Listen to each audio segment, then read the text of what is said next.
नमस्कार विद्यार्थियों, आज की कक्षा में आप सबका पुनः स्वागत है। हम परंपरागत राजनीति विज्ञान जो है उसको कंप्लीट कर चुके हैं उस टॉपिक को, और आज हम नया टॉपिक स्टार्ट कर रहे हैं, राजनीति विज्ञान का आधुनिक दृष्टिकोण। तो अगर आप परंपरागत राजनीति विज्ञान से आधुनिक दृष्टिकोण से देखेंगे तो ये एक राजनीति विज्ञान जो है उसकी विकास की प्रक्रिया है। पहले परंपरागत राजनीति विज्ञान था, वो फर्स्ट स्टेज थी राजनीति विज्ञान की, और सेकंड स्टेज जो है वो आधुनिक दृष्टिकोण है, और थर्ड स्टेज जो है वो व्यवहारवाद है, और फोर्थ स्टेज है वो उत्तर व्यवहारवाद है। तो ये राजनीति विज्ञान जो है उसका एक विकास है जो धीरे धीरे चल रहा है। अब बेसिकली अगर हम परंपरागत राजनीति विज्ञान और आधुनिक राजनीति विज्ञान में डिफरेंस देखेंगे तो परंपरागत राजनीति विज्ञान जो है वो संस्थागत अध्ययन की बात करता है, वो राज्य की अध्ययन करता है, वो सरकार का अध्ययन करता है। सरकार के जो अंग हैं, कार्यपालिका, व्यवस्थापिका, न्यायपालिका, दबाव समूह, राजनीति दल, तो ये सारे जो इंस्टीट्यूशंस हैं, संस्थाएं हैं, उनका अध्ययन करता है। और परंपरागत राजनीति विज्ञान जो है उसका अध्ययन जो है वो आदर्शात्मक है। वो ये बात करता है कि क्या होना चाहिए, राज्य कैसा होना चाहिए, सरकार कैसी होनी चाहिए, कैसी है उसकी स्टडी नहीं करता। आधुनिक राजनीति दृष्टिकोण जो है या आधुनिक राजनीति विज्ञान जो है वो यथार्थ की स्टडी करता है, यथार्थ का अध्ययन करता है, क्या है उसका अध्ययन करता है। आधुनिक दृष्टिकोण जो है वो अन्य समाज विज्ञानों की तरह, जिसमें हम साइकोलॉजी को ले सकते हैं, मनोविज्ञान को ले सकते हैं, एंथ्रोपोलॉजी को ले सकते हैं, समाजशास्त्र को ले सकते हैं, उनकी तरह तो अर्थशास्त्र को ले सकते हैं। तो जैसे इन विषयों में एक क्रमबद्ध अध्ययन किया जाता है और मानव का अध्ययन किया जाता है, इसी तरह से आधुनिक दृष्टिकोण के विचारक जो हैं उनका कहना है कि राजनीति विज्ञान के अंदर भी जो हमारा अध्ययन है वो क्रमबद्ध अध्ययन होना चाहिए, साइंटिफिक अध्ययन होना चाहिए। और यहाँ पे अंतर अनुशासनात्मक दृष्टिकोण की भी बात की गई है कि दूसरे समाज विज्ञान जो हैं उन्होंने उसके अंदर जो भी एक्सपेरिमेंट्स किए गए हैं, उसमें जो भी टूल्स यूज़ किए जा रहे हैं, उन टूल्स को हम हमारे अध्ययन में शामिल करें, और हमारे अंदर अगर कुछ अलग चीज़ है तो हम दूसरों को दें। तो अंतर अनुशासनात्मक दृष्टिकोण की वहाँ बात की गई है। इस सदी के प्रारंभिक दशकों से राजनीतिक चिंतन में नए प्रभावशाली तत्वों का विकास हुआ। Walter Bagehot, Woodrow Wilson, Lord Bryce आदि ने राजनीति के यथार्थवादी अध्ययन पर बल दिया। हैरोल्ड लासवेल ने अपनी पुस्तक साइकोपैथोलॉजी ऑफ पॉलिटिक्स में राजनीतिक घटनाओं एवं क्रियाओं की व्याख्या के लिए फ्रॉइड के मनोविज्ञान को आधार बनाया। विश्व स्तर पर हुए गंभीर परिवर्तन ने मानव समाज व संस्कृति की परंपरागत अवधारणाओं के स्थान पर नई अवधारणाओं को जन्म दिया। इससे संपूर्ण समाज विज्ञानों के अध्ययन दृष्टिकोणों में महत्वपूर्ण परिवर्तन हुए। चार्ल्स मेरियम ने अपनी रचना न्यू एस्पेक्ट्स ऑफ पॉलिटिक्स में राजनीति विज्ञान के अध्ययन हेतु नवीन और वैज्ञानिक तकनीकों के प्रयोग का समर्थन किया। 1960 के दशक में संयुक्त राज्य अमेरिका के शिकागो विश्वविद्यालय में कार्यरत विभिन्न राजनीतिक वैज्ञानिकों ने राजनीति विज्ञान को दार्शनिक अध्ययन पद्धति से मुक्त किए जाने पर बल दिया। उन्होंने कहा कि परंपरागत राजनीति विज्ञान के अंदर जो दार्शनिक अध्ययन होता है, आदर्शात्मक अध्ययन होता है, वो उससे मुक्त करके राजनीति विज्ञान का जो अध्ययन है उसको शुद्ध एवं पूर्ण बनाने के लिए समाजशास्त्र, मनोविज्ञान, अर्थशास्त्र, मानवशास्त्र जैसे समाज विज्ञानों की वैज्ञानिक पद्धतियों को अपनाना उचित समझा। अब हम आधुनिक दृष्टिकोण के अनुसार राजनीति विज्ञान की परिभाषाओं को देखेंगे। तो परंपरागत परिभाषाओं ने राजनीति विज्ञान को राज्य सरकार तथा अन्य राजनीतिक संस्थाओं का अध्ययन करने वाले विषय के रूप में स्वीकारा है। परंपरागत राजनीतिक वैज्ञानिकों में से कुछ ने मानव जीवन के संदर्भ में इन संस्थाओं के अध्ययन का भी आग्रह किया। आधुनिक राजनीति विज्ञान के विद्वानों का आरोप है कि राजनीति विज्ञान की परंपरागत परिभाषाएं अपूर्ण हैं, क्योंकि वे राजनीति विज्ञान के मात्र औपचारिक व सैद्धांतिक अध्ययन पर बल देती हैं और इसके वास्तविक व यथार्थ अध्ययन की उपेक्षा करती हैं। तो आधुनिक दृष्टिकोण जो है राजनीति विज्ञान का, उसके विद्वान जो हैं उनका आग्रह है कि हमको आधुनिक राजनीति विज्ञान के अंदर सैद्धांतिक अध्ययन पर बल नहीं देके व्यवहारिक अध्ययन पर बल देना चाहिए और यथार्थ का अध्ययन करना चाहिए, बजाय कि आदर्श का। क्या है कार्य कारण की बात करनी चाहिए। ये अगर कुछ हुआ है या कोई होने वाला है तो उसके पीछे क्या कारण है, उनकी भी स्टडी की जानी चाहिए। राजनीति विज्ञान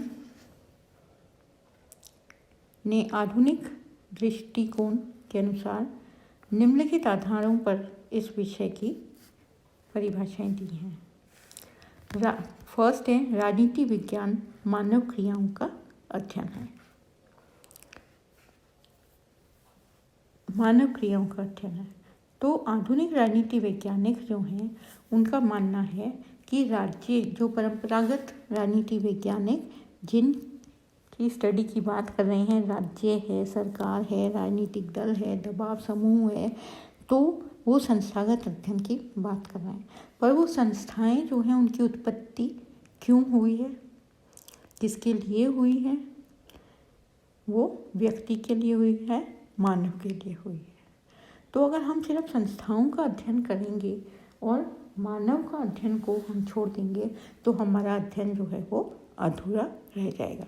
इसलिए आधुनिक राजनीति वैज्ञानिक जो हैं वो मानते हैं कि मानव जो है उसके अलग अलग एस्पेक्ट्स हैं। उसका सामाजिक एस्पेक्ट है, आर्थिक एस्पेक्ट है, विभिन्न आयाम हैं, राजनीतिक, आर्थिक, सामाजिक,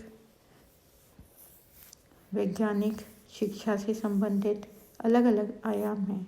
तो मनुष्य अलग अलग परिस्थिति के अंदर अलग अलग तरह से व्यवहार करता है और राज्य है, सरकार है, वो किसके लिए नीतियाँ बनाते हैं, किसके लिए निर्णय लेते हैं, वो मानव के लिए लेते हैं।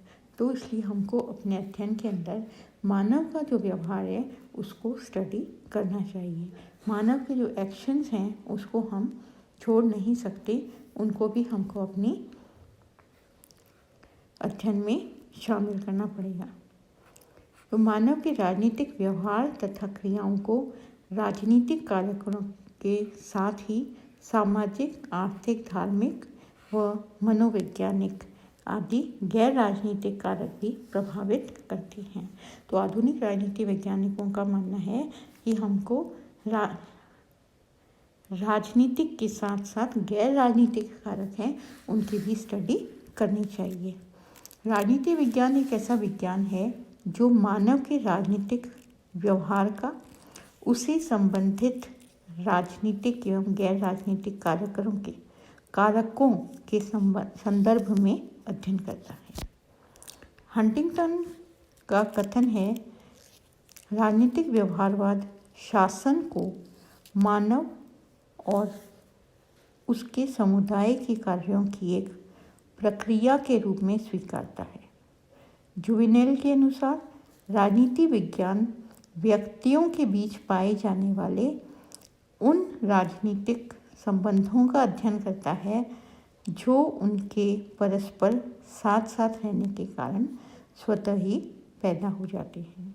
जैसे एग्जीक्यूटिव का यहाँ पे हम कार्यपालिका का एग्जाम्पल लें तो पार्लियामेंट्री फॉर्म ऑफ गवर्नमेंट के अंदर कार्यपालिका जो है उसमें अलग अलग डिपार्टमेंट के अलग अलग मंत्री होते हैं। उनका एक दूसरे के डिपार्टमेंट से लेना देना रहता है, तो वो मीटिंग्स में मिलते हैं, आईएएस हैं, मंत्री हैं, आपस में मीटिंग में मिल रहे हैं, तो उनका वैसे कोई पारिवारिक कोई संबंध नहीं है, पर काम करते करते उनके खुद ही संबंध स्थापित हो जाता है, तो उसका भी हमको स्टडी करना चाहिए। नेक्स्ट पॉइंट, राजनीति विज्ञान शक्ति का अध्ययन है। तो सरकार है, राज्य है, इनकी उत्पत्ति किसके लिए हुई है? इनकी उत्पत्ति हुई है मानव को सुरक्षा प्रदान करने के लिए। तो राज्य क्या है? एक कंट्रोलिंग एजेंसी है। सरकार क्या है? एक कंट्रोलिंग एजेंसी है। वो नियंत्रण करती है। किस पे नियंत्रण करती है? प्रजा पर नियंत्रण करती है। और प्रजा जो है, प्रजा ने ही उसको शक्ति दी है, जिस शक्ति को वो इस्तेमाल करके और शासन करती है। तो जो शक्ति दी गई है प्रजा को प्रतिनिधित्व सरकार के अंदर, उस शक्ति का इस्तेमाल सरकार करती है, राज्य करती है। तो उस शक्ति का अध्ययन भी राजनीति विज्ञान का बहुत महत्वपूर्ण आयाम है। कैटलीन के अनुसार राजनीति विज्ञान शक्ति का विज्ञान है। कैपलान का कथन है, राजनीति विज्ञान शक्ति के निर्माण एवं साझेदारी से संबंधित विषय है।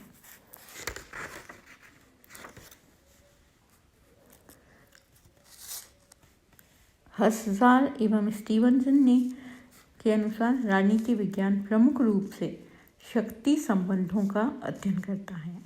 शक्ति संबंधों के कुछ प्रमुख रूप हैं: व्यक्तियों के परस्पर संबंध, व्यक्ति व राज्य के बीच शक्ति संबंध और राज्यों में आपस में शक्ति संबंध। नेक्स्ट पॉइंट, राजनीति विज्ञान राजनीतिक व्यवस्था का अध्ययन।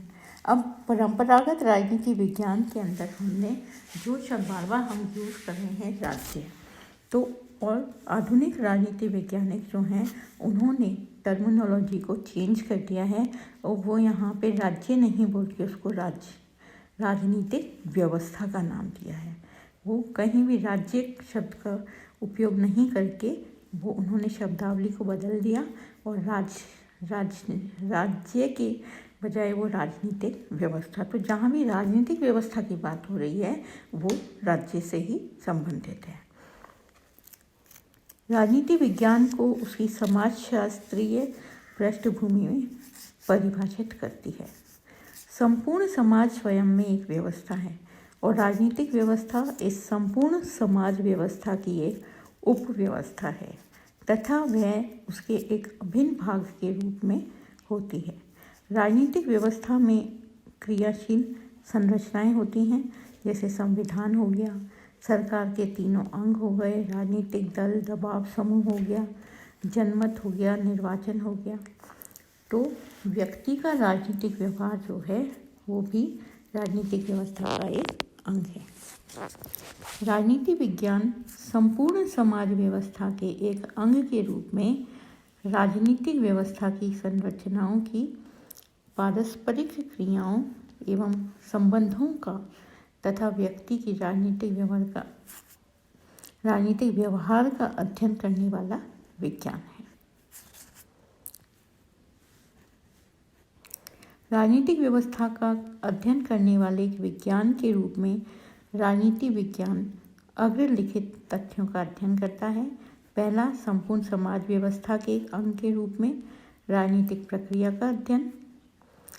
सेकंड, प्रक्रिया में भाग लेने वाली तथा उसको प्रकट करने वाली संरचनाओं के पारस्परिक संबंधों का अध्ययन तथा तीसरा व्यक्ति के राजनीतिक व्यवहार का अध्ययन। नेक्स्ट पॉइंट, राजनीति विज्ञान निर्णय प्रक्रिया का अध्ययन। अब देखिए, जो प्रजा ने प्रतिनिधि सरकार के अंदर अपने प्रतिनिधियों को एग्जीक्यूटिव में वो भेजते हैं। लोकसभा हो गया, राज्यसभा हो गया। अगर हम इंडिया की बात करें, अगर हम अमेरिका की बात करते हैं तो कांग्रेस है, हाउस ऑफ रिप्रेजेंटेटिव्स है। और अगर हम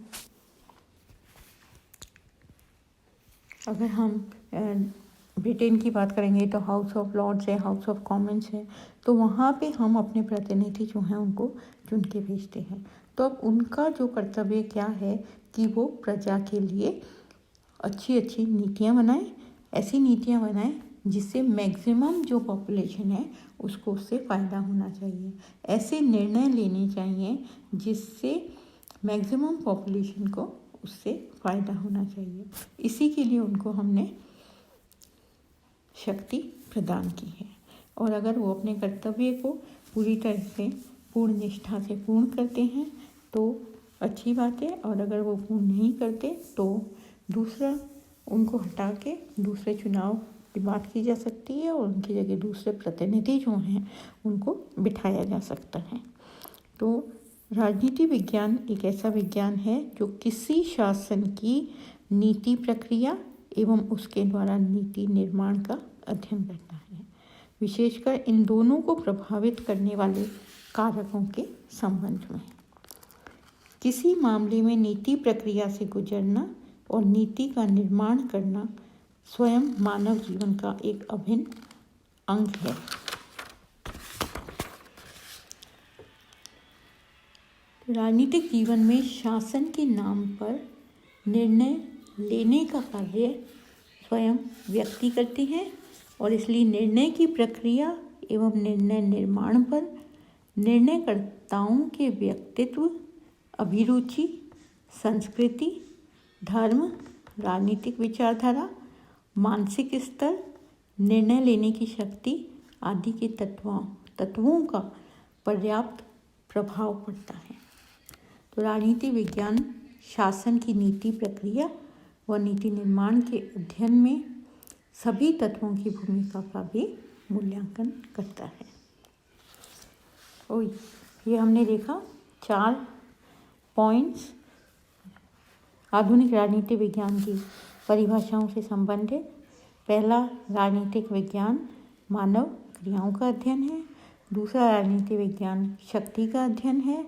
तीसरा, राजनीति विज्ञान राजनीतिक व्यवस्था का अध्ययन है। और चौथा, राजनीति विज्ञान निर्णय प्रक्रिया का अध्ययन है। अगर हम निष्कर्ष रूप में देखें तो वर्तमान काल में राजनीति विज्ञान एक नई प्रवृत्ति उत्पन्न हुई है कि आधुनिक एवं परंपरागत दृष्टिकोणों के बीच उचित समन्वय स्थापित किया जाना चाहिए। तो पिनॉक एवं स्मिथ ने राजनीति विज्ञान की अग्रलिखित परिभाषा दी है। क्या है तथा क्या होना चाहिए। क्या है तो क्या है यथार्थ, और क्या होना चाहिए क्या है आदर्श। और इन दोनों के बीच यथासंभव समन्वय कैसे प्राप्त किया जाए, इस दृष्टि से हम सरकार तथा राजनीतिक प्रक्रिया के व्यवस्थित अध्ययन को राजनीति विज्ञान कह सकते हैं।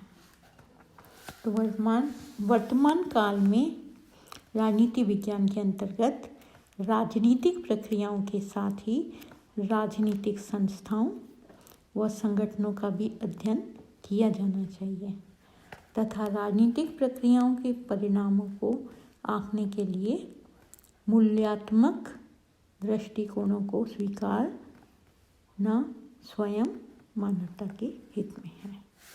तो मेन डिफरेंस जो परंपरागत राजनीति विज्ञान और आधुनिक राजनीति विज्ञान है कि उसमें परंपरागत राजनीति विज्ञान में हम सिर्फ संस्थागत अध्ययन करते थे और आधुनिक राजनीति विज्ञान में वो कह रहे हैं कि जैसे दूसरी साइंस है, एंथ्रोपोलॉजी है, समाज विज्ञान है, उसके अंदर मानव की साइकोलॉजी है, उनमें मानव की स्टडी की जाती है, ऐसे ही राजनीति विज्ञान में भी मानव को विषय वस्तु मानकर उसकी स्टडी की जानी चाहिए, उसके व्यवहार की स्टडी की जानी चाहिए। नेक्स्ट क्लास में हम आधुनिक राजनीति विज्ञान जो है उसके क्षेत्र का अध्ययन करेंगे। आज की क्लास में इतना ही। आप सबका बहुत बहुत धन्यवाद।